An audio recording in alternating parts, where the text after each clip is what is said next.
Ce qui m'a vraiment poussé à faire ce travail, je peux dire c'est quelque chose de naturel comme ça. C'est venu naturellement. À l'école d'abord, en voyant les dessins sur les tableaux et autres, dès le premier jour, je peux dire que ce n'était pas facile quand même. Toute chose que tu empruntes, ce ne serait pas facile, je peux dire. Mais quand même, de fur et à mesure que la personne s'exerce de plus en plus, il avance avec ce domaine.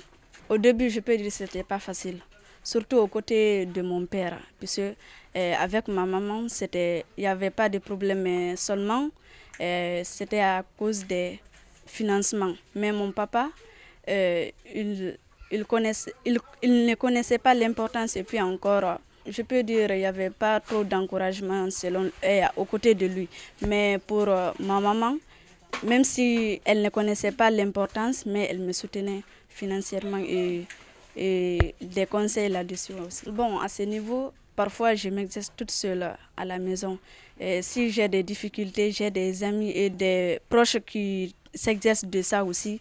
Là, je les appelle pour me décaler. Il y a des maîtres aussi qui s'exercent de ça aussi. Là-bas aussi, je l'appelle et puis ils me décalent. Mais la plupart, je travaille à la maison. Oui, je peux dire beaucoup de personnes m'ont inspiré. Mais les personnes qui m'inspirent de plus, c'est l'EFA.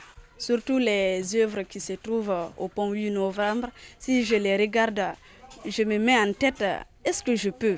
Mais comme le don est là, Dieu m'a donné ce don, donc je peux dire c'est possible à l'avenir. Et si les vidéos dont je télécharge et je vois les femmes qui s'exercent là et qui dessinent, je m'inspire de plus là-dessus aussi. Je vois les femmes qui dessinent tout ça, donc ça m'inspire beaucoup. Beaucoup de personnes m'inspirent, surtout les femmes qui se trouvent dans ce domaine. Ok, les difficultés dont je rencontre, c'est le problème de financement. Parce que à ce niveau, actuellement, je suis au niveau du crayonnage. Mais pour la peinture, pour attaquer cela, il faut les moyens aussi. Et donc, à ce niveau, c'est le seul problème que je rencontre. Je lance un appel au gouvernement de nous venir en aide, parce qu'avec les artistes en Guinée, c'est pas facile. Surtout trouver les matériels et autres, c'est vraiment pas facile. Donc, je lance un appel à les personnes de bonne volonté de nous venir en aide. Je peux dire, quand je faisais d'abord la 6e année, avant d'avoir l'examen, mon rêve c'était de devenir médecin.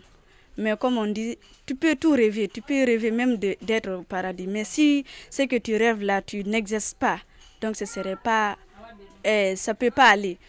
De mon côté, je peux dire, je rêvais d'être médecin, mais j'exerçais de plus les dessins. Ça m'attirait de ce côté, beaucoup même. C'est quand j'avais eu le brevet, j'ai réalisé exactement que c'était le dessin qui m'attirait de plus. C'était ça mon rêve le plus profond aussi, que je voulais réaliser de plus.